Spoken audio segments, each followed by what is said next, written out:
விஜய் அவர பார்த்து அப்படியே அச்சு அசல் காப்பி அடிச்சிருக்காங்க. அதுவும் யாரு அப்படின்னு பார்த்தீங்கன்னா, நம்ம தமிழ்நாட்டின் முதல்வர், 60 வருஷ கட்சி, இப்படி எல்லாத்துக்குமே சொந்தக்காரரான திமுக தலைவர், அட நம்ம முதலமைச்சர் தாங்க. நம்ம முதலமைச்சர் அவரே இப்ப விஜய் அவர் செஞ்ச செய்கை, சம்பவம் இது எல்லாத்தையுமே நேத்து அப்பட்டமாக அவங்க நடத்தின அந்த விருதுநகர் பொதுக்குழு கூட்டத்தில இப்ப ஒட்டுமொத்த நம்ம தமிழ்நாடே பார்த்து, திமுக கட்சி என்ன இப்படி செஞ்சு வச்சிருக்காங்க அப்படின்னு திமுகவ பார்த்து தமிழக மக்கள் எல்லாருமே தற்போது கிண்டல் செஞ்சு சிரிக்கிற மாதிரியான விஷயத்த நம்ம முதலமைச்சர் மு.க. ஸ்டாலின் அவர் செஞ்சிருக்காரு. சரி, அவர் தான் பாவம் வயசானவர் ஏதோ செஞ்சுட்டாரு அப்படின்னு பார்த்தா, அவருடைய மகன் உதயநிதி ஸ்டாலின் அவர் கூட அப்படியே விஜய் அவர் செஞ்ச நெறைய விஷயத்த இந்த கூட்டத்தில விருதுநகர் கூட்டத்தில இப்ப உதயநிதி ஸ்டாலின் அவரும் நானும் செய்வேன் விஜய் அவர் மாதிரி அப்படின்னு தலைகீழாகத்தான் குதிப்பேன் அப்படிங்கிற மாதிரி விஜய் அவர் செஞ்ச விஷயங்கள் அந்த கூட்டத்தில மாறி மாறி அப்பா, மகன் அப்படின்னு 2 பேருமே தற்போது தமிழக மக்கள் எல்லாருமே சிரிக்கிற மாதிரியான விஷயத்த நேத்து நடந்த கூட்டத்தில 2 பேருமே செஞ்சு வச்சிருக்காங்க. அப்படி விஜய் அவர பார்த்து அப்படியே காப்பி அடிச்சு, அப்பா, மகன் 2 பேருமே என்னென்ன விஷயத்த தான் செஞ்சு வச்சிருக்காங்க அப்படின்னு முழு விவரம் எல்லாத்தையுமே இந்த வீடியோவுல இப்ப பார்க்க போறோம். அதனால வீடியோவ ஸ்கிப் பண்ணாமலேயே பாருங்க. அதாவது திமுக அப்படிங்கிறது கிட்டத்தட்ட 60, 70 வருட கட்சி. ரொம்ப பாரம்பரியமிக்க கட்சி. மிகப்பெரிய கட்சி அப்படின்னு மாறு தட்டி சொல்லிக்கிட்டு இருந்த திமுக, இப்ப அவங்கள பார்த்து தமிழக வெற்றிக் கழகம் தொண்டர்கள் எல்லாருமே, "என்னடா இது உங்க தலைவரான ஸ்டாலின் அவரு, இப்படி எங்க தலைவரான விஜய் அவர பார்த்து இப்படி காப்பி அடிச்சு வச்சிருக்காரே, ஏன் நீங்கன்னு தனியா புதுசா எதுவும் யோசிக்க மாட்டீங்களா?" அப்படின்னு இப்ப நேத்து விருதுநகர்ல திமுக அவங்க மிகப்பெரிய பிரம்மாண்டமான பொதுக்குழு கூட்டத்த நடத்தியிருக்காங்க. அந்த கூட்டத்தில தான் பார்த்தீங்கன்னா, இப்ப விஜய் அவரு முதல்ல விஜய் அவர் ஒரு மிகப்பெரிய கூட்டம் ஒண்ணு விக்கிரவாண்டி தொகுதியில விஜய் அவர் போட்டிருந்தார்ல. அந்த தொகுதியில தான் முதல்ல விஜய் அவரு அரசியல்வாதிகளும் ராம்ப் வாக் பண்ற மாதிரியான, அதாவது ரசிகர்கள் 2 பேருமே 2 பக்கமும் இருப்பாங்க. நடுவுல அந்த தலைவர்கள் அவங்க நடந்து போவாங்க. இந்த மாதிரியான ராம்ப் வாக் பண்ற மாதிரியான ஒரு விஷயத்த அரசியல் தலைவர்களும் செய்யலாம் அப்படிங்கிறத விஜய் அவர்கள் அறிமுகப்படுத்தியிருந்தாரு. விஜய் அவருடைய இந்த ராம்ப் வாக்குக்கு கிட்டத்தட்ட ரசிகர்கள் மக்கள் இன்னும் நெறைய பேர்கிட்ட மிகப்பெரிய அளவுல ஆதரவு அலைகள் உருவானத பார்க்க முடிஞ்சது. அது மட்டும் இல்லாம, இந்த மாதிரி ராம்ப் வாக் பண்றப்ப, அவங்களுக்கு பிடிச்சமான அந்த தலைவர்கள ரொம்ப கிட்ட ரசிகர்கள் அவங்க எல்லாருமே பார்க்க முடிஞ்சதால, அந்த இடத்துக்கு வர்றவங்களுடைய ரசிகர்கள் கூட்டம் எண்ணிக்கை அதிகமாச்சு. விஜய் அவர் போட்ட இந்த பிளான் விஜய் அவருக்கு ரொம்ப நல்லாவே ஒர்க் அவுட் ஆச்சு. அவருடைய அரசியல் களத்தில. ஸோ, இந்த விஷயத்த தான் பார்த்தீங்கன்னா, இப்ப நேத்து விருதுநகர்ல முதல்வர் ஸ்டாலின் அவர் நடத்தின அந்த பொதுக்குழு கூட்டத்தில விஜய் அவரு ராம்ப் வாக் பண்ணார்ல, அதே மாதிரி நானும் பண்ணுவேன் அப்படின்னு அடம் புடிச்சுக்கிட்டு முதல்வர் மு.க. ஸ்டாலின் நேத்து அவரு ராம்ப் வாக் பண்ணியிருக்காரு. ஸோ, விஜய் அவராவது பார்த்தீங்கன்னா, கொஞ்சம் துள்ளி குதிச்சுக்கிட்டு ஒரு ஆக்டிவ் எனர்ஜியோட விஜய் அவர்கள் அந்த இடத்துல சந்தோஷமா அவரு எல்லார் முன்னாடியும் ஓடி வர்றத நம்ம பார்க்க முடிஞ்சது. ஆனா, இங்க ஸ்டாலின் அவர் பார்த்தீங்கன்னா, நடக்கவே கஷ்டப்படுறாரு. இதுல அவர் எங்க அவரு ராம்ப் வாக்கெல்லாம் பண்றது? ஏதோ தடுமாறி அவர் நடந்து வராரு. அதுக்கு பத்தாக்குறைக்கு விஜய் அவர் மேல எப்படி தொண்டர்கள் எல்லாருமே அந்த துண்ட தூக்கி போடுவாங்க. விஜய் அவரு அந்த துண்ட எல்லாத்தையுமே சந்தோஷமா எடுத்துக்கிட்டு விஜய் அவர்கள் கழுத்துல போட்டுக்கிட்டே தான் அந்த ராம்ப் வாக் பண்ணுவாரு. இங்க ஸ்டாலின் அவரும் பார்த்தீங்கன்னா, அதே மாதிரி திமுகவினர் தொண்டர்கள் எல்லாருமே அவர் மேல துண்ட தூக்கி வீசுறாங்களாம். அங்க ஸ்டாலின் அவரும் பார்த்தீங்கன்னா, சந்தோஷமா அந்த துண்ட எடுத்து அவருடைய கழுத்திலயும் போட்டுக்கிறாரு ஸ்டாலின். இந்த விஷயம் எல்லாமே பார்க்குறப்ப அப்படியே அப்பட்டமாக இருக்கு. விஜய் அவர் செஞ்ச அந்த விஷயத்த அப்படியே அடிச்சான் காப்பி அப்படிங்கிற மாதிரி தான் இந்த இடத்துல ஸ்டாலின் நானும் விஜய் மாதிரி தான் பண்ணுவேன் அப்படின்னு அடம் பிடிச்சு இந்த விஷயத்த செஞ்ச மாதிரி இருக்கு அப்படின்னு இப்ப நான் சொல்லலைங்க. தமிழக மக்கள் எல்லாருமே தற்போது இந்த விஷயத்த பார்த்துட்டு என்ன இப்படி 60 வருஷ கட்சி மிகப்பெரிய தலைவர் ஸ்டாலின் அவர் அப்படின்னு சொல்றாங்க. இப்படி காப்பி அடிச்சு வச்சிருக்காங்களே தமிழக வெற்றி கழகத்த அப்படின்னு இப்ப மக்கள் எல்லாருமே பயங்கரமா விமர்சனம் பண்றாங்க. இந்த ஒரு விஷயத்துக்கே இப்படின்னா இன்னும் அடுத்தடுத்து நெறைய விஷயம் இருக்கு. நேற்று நடந்த அந்த கூட்டத்தில அப்படி காப்பி அடிச்சு வச்சிருக்காங்க. இதில அடுத்ததா பார்க்கறதுக்கு முன்னாடி எல்லாருமே மனச கொஞ்சம் திடப்படுத்திக்கங்க. ஏன்னா, இந்த விஷயத்த பார்க்குறப்ப நிச்சயமா சிரிப்பையும் அடக்க முடியாது. ஒரு பக்கம் கோவம் வரும். அதையும் அடக்க முடியாது.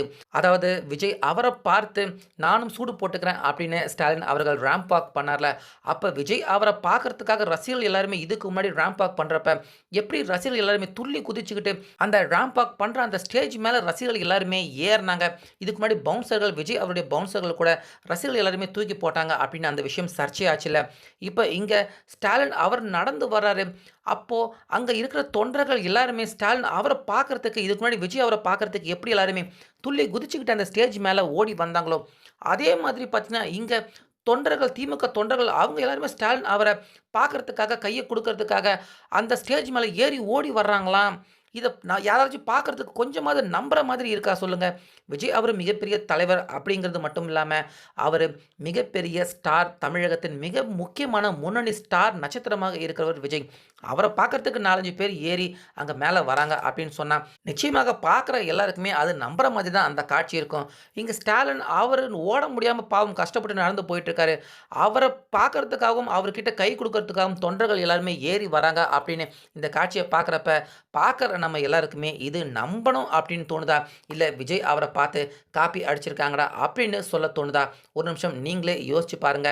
இப்படி இந்த அளவுக்கு நேத்து நடந்த விருதுநகர் கூட்டத்தில திமுக அவங்க அப்பட்டமா விஜய் அவருடைய அந்த சம்பவம், அவர் செஞ்சிருக்க அந்த எல்லா விஷயத்தையுமே காப்பி அடிச்சு வச்சிருக்காங்க.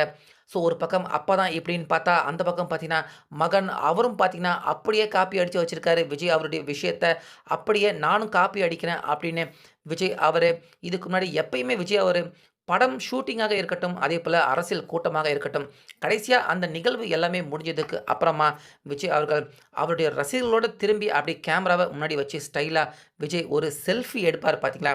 அந்த செல்ஃபியே பார்த்தீங்கன்னா, இதுவரைக்கும் நெறைய ரெக்கார்ட் பண்ணியிருக்கு. உலக அளவுல நெறைய பேர் இம்ப்ரஷனாக இருக்கட்டும், பார்த்தவங்களாக இருக்கட்டும், அப்படி பயங்கரமா பிச்சுக்கிட்டு வைரல் ஆகி போகும் விஜய் அவரு அப்படி திரும்பி நின்று செல்ஃபி எடுத்தார்னா, இப்ப இங்க உதயநிதி ஸ்டாலின் விஜய் மட்டும் தான் நடிகனா? நானும் மிகப்பெரிய நடிகன் தான்டா. நானும் விஜய் மாரியே செல்ஃபி எடுக்கிறேன் பாருங்க அப்படின்னு விஜய் அவர் எடுத்த மாதிரி அப்பட்டமான செல்ஃபிய அப்படியே திரும்பி அவருடைய தொண்டர்கள் திமுக தொண்டர்கள் அவங்க எல்லாரையுமே கவர் பண்ற மாதிரி விஜய் எடுத்த மாதிரியான செல்ஃபிய நேத்து உதயநிதி ஸ்டாலின் அவரும் பார்த்தீங்கன்னா எடுத்து தொலைஞ்சிருக்காரு. ஏன் இதுக்கு முன்னாடி உதயநிதி ஸ்டாலின் அவர்கள் அவர் எப்பயுமே பொதுக்குழு கூட்டம் நடத்துனது இல்லையா? அந்த கூட்டம் எல்லாமே பார்த்தீங்கன்னா, நிரம்பி வழிஞ்சிருக்காது. பாதி சேர்கள் எல்லாமே காலியாக தான் இருந்திருக்கும். ஆனாலுமே ஒரு சில வாட்டி கூட்டம் வந்திருக்குல்ல. அப்பனா இதுக்கு முன்னாடி உதயநிதி ஸ்டாலின் விஜய் அவர் எடுத்த மாதிரி அவருக்குன்னு சொந்தமான சுய உதவி, ஐடியா, யோசனை இருந்துச்சுன்னா, இந்த மாதிரி செல்ஃபிய இதுக்கு முன்னாடி என்னைக்காச்சும் ஒரு வாட்டியாவது உதயநிதி ஸ்டாலின் அவங்க நடத்தின அந்த பொதுக்குழு கூட்டத்திலயுமே அரசியல்வாதிகள் கூட்டம் எதுவாக இருக்கட்டும், ஏதாச்சும் ஒரு கூட்டத்தில உதயநிதி ஸ்டாலின் அவரு இந்த மாதிரி செல்ஃபி என்னைக்காச்சும் எடுத்திருக்காரான்னு கேட்டா கண்டிப்பா கிடையாது. ஆனா இப்ப மட்டும் எங்கேருந்து திடீர்னு இந்த யோசனை வந்துச்சு? எல்லாரையும் பார்க்குற மாதிரி, எல்லாரும் தன்னை பார்க்குற மாதிரியான ஒரு செல்ஃபி ஃபோட்டோ, வீடியோ அந்த இடத்துல எடுக்கணும் அப்படின்னு எதுக்கு உதயநிதி அவருக்கு தோணுச்சு? ஸோ இத பார்க்குறப்ப ரொம்பவே பார்த்தீங்கன்னா, அப்பட்டமாக தெரியுது. அப்பா, மகன் 2 பேருமே போட்டி போட்டுக்கிட்டு விஜய் அவரு ஒத்த ஆளா நிண்டு மேடையில அவர் செஞ்ச எல்லா விஷயத்தையுமே அப்படியே நாங்களும் செய்வோம் அப்படின்னு அடிச்சான் காப்பி அப்படின்னா இதுதான். அப்பாவும் மகனும் மாத்தி விஜய் அவர்கள் செஞ்ச செய்கை எல்லாத்தையுமே அவங்க நடத்தின அந்த கூட்டத்தில இப்ப இவங்க 2 பேருமே மாறி செஞ்சு விஜய் அவர பார்த்து எப்படி இவங்க 2 பேருமே பயப்படுறாங்க, ரொம்ப பயப்படுறாங்க அப்படிங்கிறத இப்ப மக்கள் எல்லாருக்குமே அப்பட்டமா தெரிய வைக்கிற மாதிரியான சம்பவத்த தான் நேத்து விருதுநகர்ல தேவையில்லாம அந்த கூட்டத்த போட்டு எல்லாருக்குமே மேடை போட்டு, வெளிச்சம் போட்டு காட்டிட்டாங்க. இதுல இந்த விஷயத்தலாம் சொல்லக்கூடாது. ஆனா சொல்ல வேண்டிய கட்டாயம் இருக்கு. ஸ்டாலின் அவர்கள் அந்த ராம்ப் வாக் பண்றப்ப, அங்க அவரு என்னமோ பார்த்தீங்கன்னா, ஜாலியா ராம்ப் வாக் பண்ற மாதிரி நெனச்சுக்கிட்டு நடந்து வராரு. அவருக்கு மாறி துண்டுகள் பறந்து வருது. இந்த பக்கம் ரசிகர்கள், தொண்டர்கள் எல்லாருமே ஏறி குதிச்சு அவர பார்க்க வராங்க. அதுக்கு நடுவுல ஒரு செருப்பு ஒண்ணும் பார்த்தீங்கன்னா, பறந்து போயிருக்கு. ஸோ அது எப்படியோ ஏதோ ஒரு கேமராமேன் அவரு கேட்ச் பண்ணிட்டாரு. ஆனாலுமே தெளிவாக ஸ்டாலின் அவரு கிராஸ் பண்ணி போறப்ப அந்த இடத்துல செருப்பு பறந்து வர்றதையும் பார்த்தீங்கன்னா, இந்த இடத்துல நம்மளால பார்க்க முடியுது. அவ்வளவுதானா? இவ்வளவுதான் விஜய் அவர பார்த்து ஸ்டாலின் அவர்கள் காப்பி அடிச்சாரான்னு கேட்டா, இதுவும் கிடையாது. இன்னமும் சில இருக்கு. அதுல முக்கியமாக பார்த்தீங்கன்னா, விஜய் அவரு எப்படி அந்த வெள்ளை நிற ஷர்ட், அதுக்கப்புறமா கொஞ்சம் லைட்டா ப்ரவுன் நிற பேண்ட் விஜய் அவர்கள் போட்டுக்கிட்டு வருவாரோ, அதே மாதிரியான ட்ரெஸ்ஸ தான் இதுவரைக்கும் ஸ்டாலின் அவரு வேஷ்டி சட்டை போடுவாரு. இல்லன்னா கருப்பு பேண்ட் தான் அவரு போடுவாரு. நம்ம பார்த்துருக்கோம். ஆனா இன்னைக்கு வெள்ள சட்டை போட்டுட்டு விஜய் அவர் போட்டுட்டு வந்த மாதிரியான அந்த ப்ரவுன் காப்பி நிற பேண்ட்டையும் பார்த்தீங்கன்னா, ஸ்டாலின் அவர் போட்டுட்டு வந்திருக்காரு. ஸோ இதோட முடிச்சுக்கலாம். இன்னும் சொல்லணும்னு பார்த்தீங்கன்னா, சொல்லிக்கிட்டே போணும். விஜய் அவர பத்தி காப்பி அடிச்ச திமுக அப்படின்னு தான் டைட்டிலே வைக்கணும் இந்த வீடியோவுக்கு. அந்த அளவுக்கு பார்த்தீங்கன்னா, விஜய் அவர பார்த்து இப்ப திமுக முக்கியமா முதலமைச்சர் ஸ்டாலின் அவரே பயப்பட ஆரம்பிச்சுட்டாரு. உதயநிதி அவரும் தான் பயப்பட ஆரம்பிச்சுட்டாரு. அதனால தான் விஜய் அவர் செஞ்ச மாதிரியான விஷயங்கள நம்பளும் செய்வோம். செஞ்சா மக்கள்கிட்டயும் இளைஞர்கள் கிட்டயும் நல்ல வரவேற்பு கிடைக்கும். விஜய் அவர் செஞ்ச மாதிரி நம்மளும் செய்வோம் அப்படின்னு இப்ப திமுகவர்கள் அவங்க செய்ற இந்த விஷயமே தற்போது மிகப்பெரிய அளவுல அவங்களுக்கு நிச்சயமா இந்த எலக்ஷன்ல பேக் ஃபயர் ஆகப்போது. எப்ப விஜய் அவர பார்த்து இந்த மாதிரி காப்பி அடிச்சுட்டாங்க, அதுவும் அப்பட்டமா எல்லாருக்குமே தெரியிற மாதிரி காப்பி அடிக்க ஆரம்பிச்சுட்டாங்களோ, இதுவே மிகப்பெரிய தோல்வி அவங்க அடையப் போறாங்க அப்படிங்கிறது அவங்க மனசுக்கே தெரிய ஆரம்பிச்சிருக்கு அப்படிங்கிறது இப்ப மக்கள் எல்லாருமே இந்த நிகழ்வின் மூலியமா நிச்சயமா எல்லாருமே புரிஞ்சுக்க ஆரம்பிச்சுட்டாங்க. ஸோ விஜய் அவர்கள பார்த்து அப்பா, மகன் 2 பேருமே மாத்தி மாத்தி நேத்து அவங்க நடத்தின இந்த நிகழ்ச்சியில அவங்க காப்பி அடிச்சிருக்க இந்த விஷயத்த பத்தி நீங்க என்ன நினைக்கிறீங்க அப்படிங்கிறத நிச்சயமா மறக்காம நம்ம கமெண்ட்ல சொல்லுங்க.